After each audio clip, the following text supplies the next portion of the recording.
जिला के जामुल शिवपुरी स्टेडियम में 28 दिसंबर 2025 से 6 जनवरी 2026 तक वाल्मीकि श्री राम कथा का आयोजन स्टेडियम में किया गया।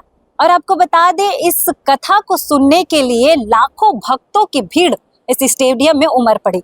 आपको बता दें, इस कथा का आयोजन ही, इसका प्रारंभ ही इतना भव्य था कि पंडाल से 15,000 से ज्यादा महिलाएं कलश लेकर निकली हैं। अब आपको ये भी जानकारी देते चले कि इस कथा को सुनाने के लिए सुप्रसिद्ध कथावाचक, जो कि अयोध्या के रहने वाले हैं, डॉक्टर राघव आचार्य, अपने सुमधुर वाणी से कथा को सुनाया। अब आपको ये भी बताते चले, इस कथा में सुप्रसिद्ध उद्योगपति और समाज सेवी के झा, साथ ही पूर्व पीएचई मंत्री और कांग्रेस जिला अध्यक्ष भी शामिल रहे। बात करके जानेंगे कि उनका क्या कुछ कहना है इस कथा के लिए। जामुल के शिवपुरी स्टेडियम में इन दिनों भक्ति और श्रद्धा की सरिता बह रही है। अयोध्या के सुप्रसिद्ध कथावाचक श्री मजगत गुरु रामा अनुचार्य स्वामी डॉक्टर राघव आचार्य महाराज अपनी सुमधुर वाणी से श्री राम कथा का भावपूर्ण वाचन कर रहे हैं। कथा स्थल पर प्रतिदिन श्रद्धालुओं की भारी भीड़ उमड़ रही है। इस भव्य आध्यात्मिक आयोजन में सुप्रसिद्ध उद्योगपति और समाज सेवी के झा ने पहुंचकर महाराज का आशीर्वाद प्राप्त किया। उसके साथ ही पूर्व सीएचई मंत्री गुरु रुद्र कुमार, कांग्रेस जिला अध्यक्ष राकेश ठाकुर सहित बड़ी संख्या में गणमान्य अतिथि और श्रद्धालु उपस्थित रहे। इस अवसर पर के झा ने कहा कि डॉक्टर राघव आचार्य महाराज जैसे महान संत का जामुल की धरती पर आगमन हम सभी के लिए सौभाग्य का विषय है। उन्होंने महाराज का स्वागत करते हुए कहा कि उनकी अमृतवाणी से पूरा दुर्ग जिला धन्य हो गया है।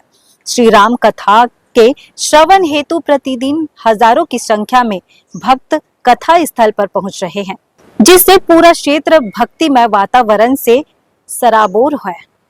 आयोजन बहुत अच्छा रहा और सबसे बड़ी चीज है कि व्यवस्थित है, फुल डिसिप्लिन है, अनुशासित है।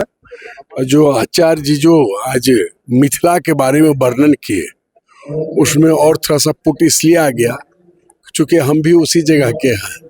और अपनी वाणी में उन्होंने कहा कि कल मिथिला से आए हैं, आज ननिहाल पहुंच चुके हैं, ननिहाल से लेकर के अयोध्या ले जाएंगे।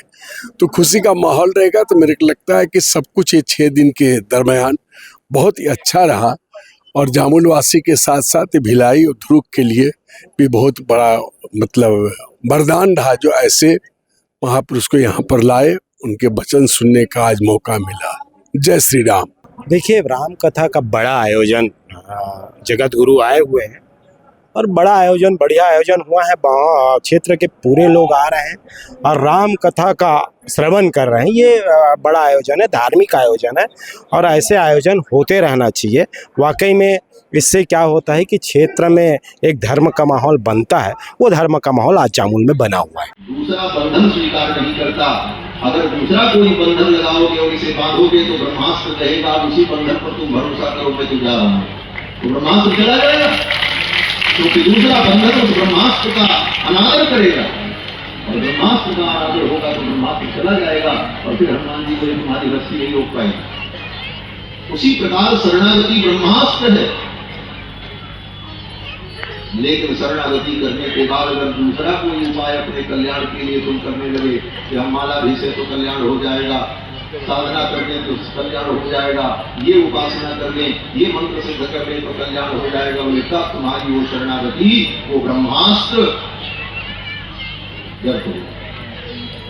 ये सब शरणागति के बड़े गंभीर रहस्य हैं। पूर्वाचार्यों ने निक्षेप रक्षा इत्यादि ग्रंथों में और भी बहुत सुप्रचिंतन शरणागति के विभिन्न बिंदुओं पर किया है और वाल्मीकि रामायण में तो पग पग पर शरणागति है। आगे भरत भैया की शरणागति, विभीषण जी की शरणागति, सुग्रीव की शरणागति, सबकी शरणागति है रामायण में। ये ग्रंथ ही शरणागति ग्रंथ है और